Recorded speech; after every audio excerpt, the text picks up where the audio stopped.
Hi everyone, welcome back to the channel tonight, Thursday night.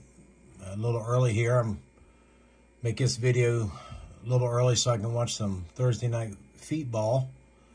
But I wanted to show you my reassembled cab here that I had in 3 pieces yesterday. And it's not perfect yet. I still have some things to do, but the doors are not hinged yet, but they do fit. But what I wound up doing was I took some 40 by 156 styrene, glued it to the inside of that front fascia, because I started thinking about it and I thought, well, inside should be the same inside all the way across, just like your outside would be the same. So I took 2 long pieces, glued them in that corner real well, kind of held it for a little bit, and I just left them real long. And then I recut some tread plate for the riser. The kit pieces were so far off because remember how I said that this mold was pushed way up? If I tried to use the kit pieces, none of this wanted to go back together at all. And right now it's lined up really well. So I just made my own. These will be cut off, you know, down here after all this sets up and dries for a couple of days, because I still have to box in for the front bumper yet. But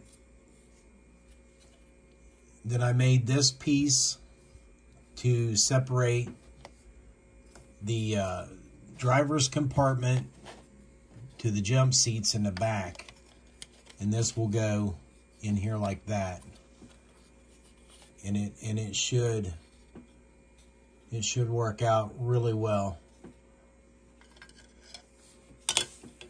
But I glued those 2 pieces on, and then I glued the diamond plate in right even with the back side of the door jamb here.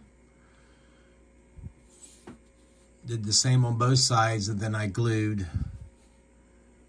the strip to the back of it and straight across to the wheel well. And I didn't have to clamp it or nothing with that. To me, extra thin, it sets up pretty quick. But tomorrow I will come in with my Dremel tool and just round this off so it matches the curvature of the wheel well. And you know, it'll be there, but it'll never be seen. You won't be able to tell it's there. But I think the next step in this is figuring out the doors. I need to get the doors hinged, and then we will have another solid cab. But it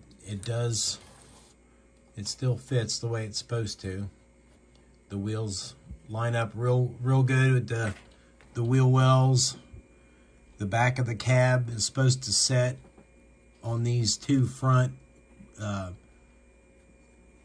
supports for the running boards that are on there. So we haven't really lost anything yet. But when I do assemble the body, it will be mated to this. So I will have the body will be one complete piece, and then the frame will be just like that. But still got a lot of work to do with the interior. Like I said, I cut out more on this interior tub than just the door panel, because let me get the right side here. What I need to do is leave room right up in here for my styrene tube for my hinges. So that will give us plenty of space to work with. And then once this thing is so loose, once the dashboard top goes in place, well, crap. The top of the dashboard gets glued in right up underneath the window frame. And that will make this sit down just a hair, because it's not a very thick piece. And hopefully I can glue it to the bottom side of this piece here. So that'll give me 2 really good glue points. And then I can start working on making, where'd my pencil go? Making the parts to fill in this gap on both sides, you know, back here.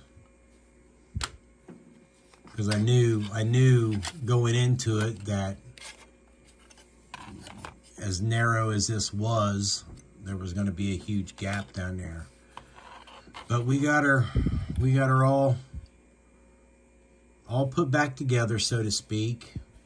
It's not looking too god-awful bad. I think it's fairly square. I've kind of used my table down here and all the lines on it and stuff. So when we go to paint it, you know, obviously I'll mask over the chrome bumper,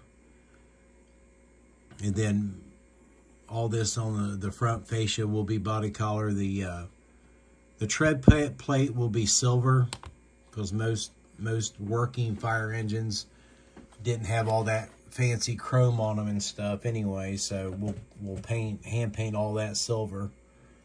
But that's where we're at, and I appreciate you guys watching, and we will see you in the next video.